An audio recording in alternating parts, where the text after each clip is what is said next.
Hello, welcome back to my channel. I'm super happy to have you back. So this particular dress went viral and a lot of people asked for the illustration of this sleeve.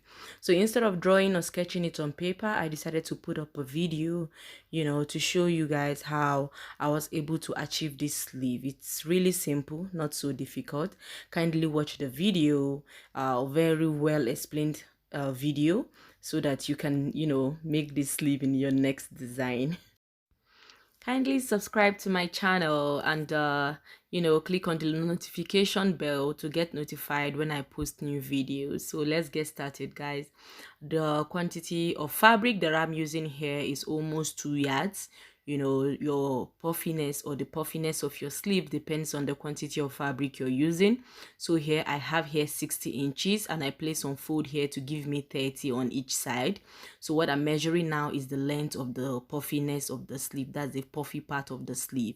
So I wanted the puff to end immediately after my elbow. So what I did was add 3 inches so that when I gather the bottom part, that puffy and the bend, the side that curves, still lands on the elbow. So what I did was add 3 inches. So it depends on where you want your puff to be. Always add at least 2 inches on it so that when you gather it and it puffs or it curves below, it still gets to the length that you desire.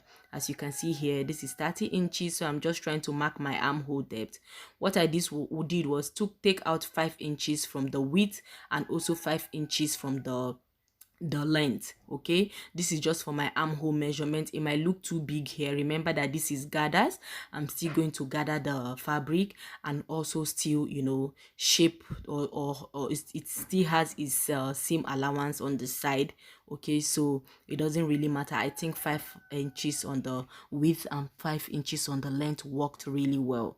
So the next thing that I'll be cutting here is the lining that I'll be using. Okay, so I use this cream color lining. Okay, so what I did was measure the distance of the width divide by 2. Okay, so I divided the width of my fabric by 2. Remember that they are both on fold. Okay, so it was 11.5, so that is what I have on fold. So remember, guys, that the band that attaches your armhole to your front armhole to the back armhole in off-shoulder dresses. So I'm just giving a distance here of 5 inches and I added 1 inch seam allowance. Okay, so now what I'm doing is I may also measured. Remember that the length of my sleeve was 17, so divided by 2 is what I'm doing here. That's the mark. That's what I'm marking right here. So I will just draw a line first before cutting it into pieces. So this is what I get. As you can see here, I have got divided. This is just I divided my sleeve, the bigger sleeve by 2. That's what I'm going to use to line this fabric, and this is what forms the puffiness. A lot of people ask, did you use elastic? I did not use elastic. It's this sleeve that I used. I only made it smaller. Remember that the armhole curve is going to remain the same, so I am starting my armhole from the 6 inches. That's with the 1 inch extra allowance that I added. Okay, so that is what I'm doing right here. So I'm going to be cutting out my armhole just so that when I finish gathering the bigger fabric, that's the bigger sleeve, the bigger puffy sleeve, it will match very well with the lining of its lining. Okay, so I am done with the puffy part. So now what I'm about to do is cut the band. This is the band that I'll use. If you watch the sleeve closely, okay, the upper part of my lining is 5 inches plus my seam allowance 6 inches, so, and it's on fold, so it's 12 inches in total. So I will also get a band of 12 inches, and I used a length of 2 inches. Okay, the width of the band is 12 inches and the length is 2 inches, so it is also dependent on you. If you want to use a smaller band, you could do so. That's when I mean smaller, I mean the length of the band. Okay, so this is 2 inches on 12 inches width. Okay, so this will be the band of my sleeve. Okay, that's the part that I will use to attach my front armhole to the back armhole for off-shoulder dresses. So what I'm about to do now is to cut the last part, the bottom part of the sleeve. That's the 360 flare. So I'm just managing my fabric. As you can see in this video, the 360 flare is not supposed to have any joining, but in this case it's going to have, because my fabric is quite small. Okay, so this is just it. If you have an issue drawing a 360 flare, please kindly let me know in the comment section so that I can put up a simple illustration on how to achieve it. But if you don't have an issue with that, I know that you will practically understand what's happening here. I'm just, trying to get my 360 flare that I'll be attaching at the bottom part of the sleeve. Okay, so after this part of the sleeve, what I did was bring out my sleeve pattern. So I'll put up the link on how I was able to draw my create my sleeve pattern. As you can see right here, whatever I want to do, I just bring it out and work with. It saves me time of redrawing or trying to draw a sleeve. So the part that I'll be needing in this is just the line, my elbow line to the wrist line. If you look at the video clearly of the dress, you will see that the upper part of this sleeve is not needed. So I'm just marking my elbow line, as you can see here. Then I'll just be cutting it, and the upper part is not needed in this video. So I'll be needing the lower part. To save your tool, you could just cut it directly so that you don't get to waste that part that I just dropped right now. So this is just basically how to cut this sleeve.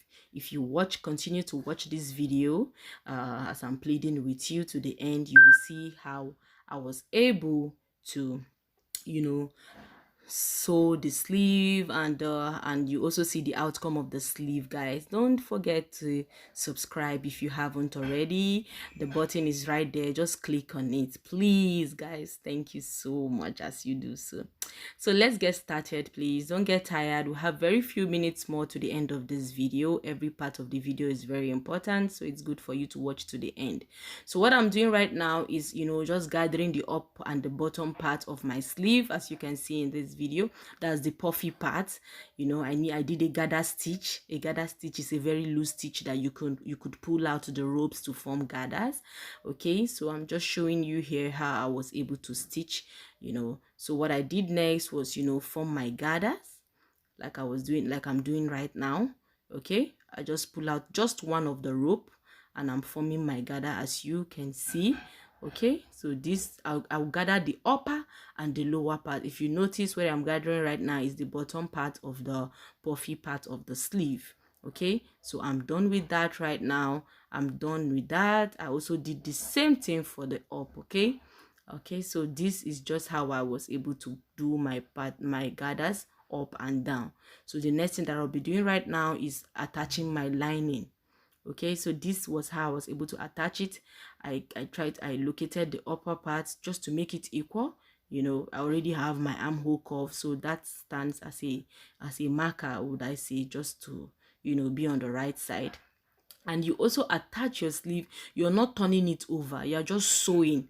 Okay, like I'm doing so I'm just using pin to hold it down, and I am stitching it. So I am stitching the fabric back side of the lining together with the back. Lining usually don't have front and back, so I am just sewing on the back side of the fabric, like I did in this video. I did not turn the sleeve down.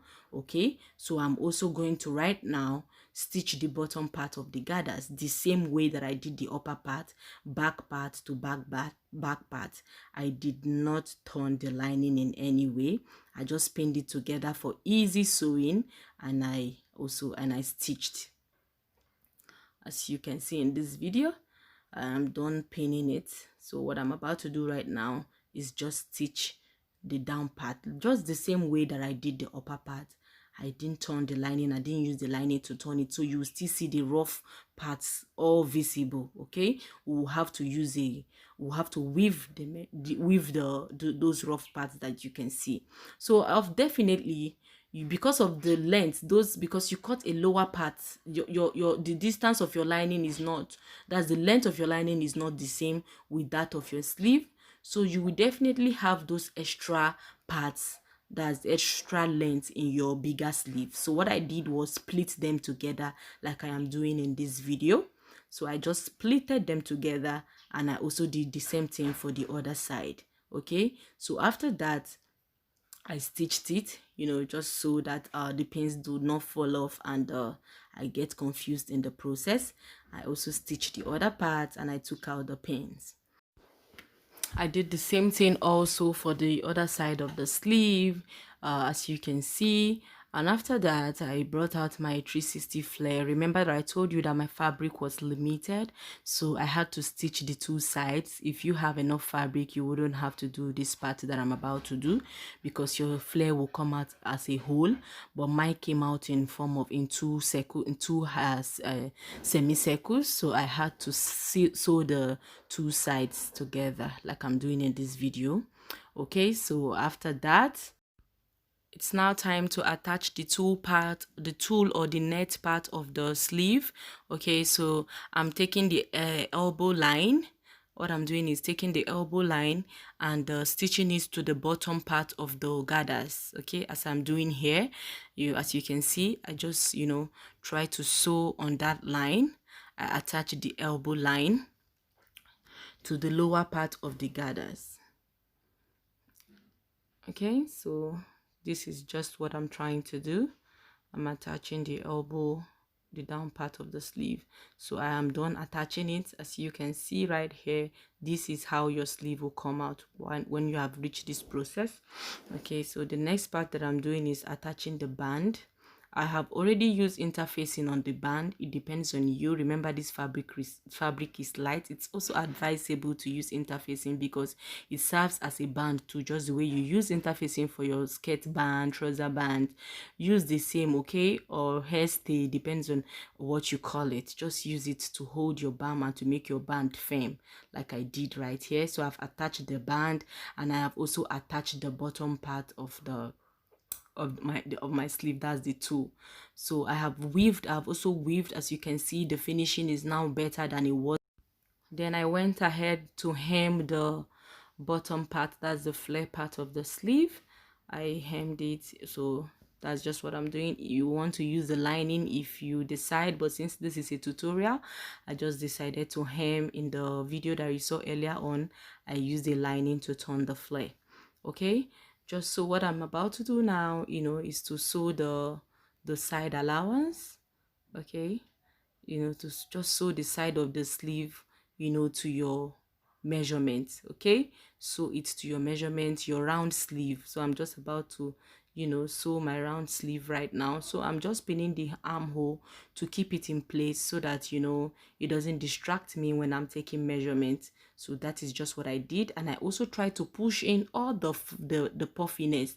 Okay, and I was also careful so that the fullness of the sleeve doesn't go and gather at the side that I'll be sewing. That's the side that I'll be stitching and weaving out. So I just pushed everything in and made sure that I shifted them from the part that I'll be sewing.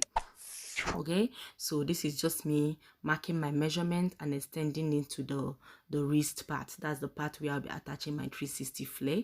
So I am done doing so, and I'll just be sewing like I'm doing right now. Okay, so this is just basically it. So after sewing, I reduce the bulkiness of the excesses, that's the excess seam allowance, and I then attached my flare. Remember that I also have measurement for my wrist, so you take your wrist measurement, also shape your flare to that same measurement so that it matches with your wrist, then you sew round.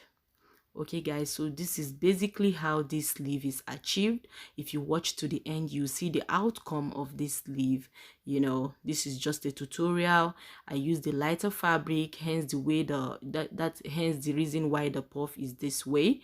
So if you use a cotton fabric like Ankara, you just get it the way you saw in the previous video. So guys, this is the end of my tutorial. Thank you so much for always watching my videos. Please don't forget to drop a comment, don't forget to subscribe and share my videos with your families and friends. Let me know what you want me to improve on, and of course I'll definitely do so. See you next time.